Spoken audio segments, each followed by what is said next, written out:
Basurang tinapon, babalik din sa inyo.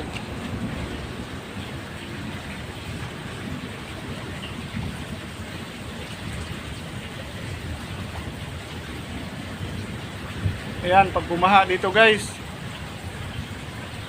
lahat ng basura babalik din sa nagtapon. Ayan o, napakaraming plastic.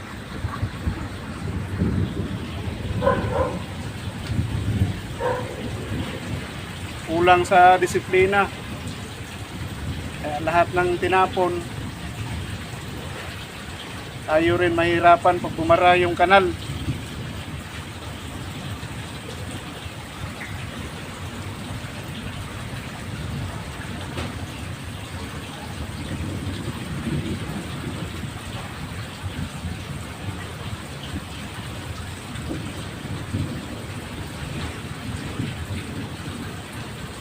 Ayan guys, puro basura yung kanal natin. Kulang ng disiplina ang ating mga kababayan. Kunting ulan, sigurado barado na kaagad dahil sa napakaraming basura.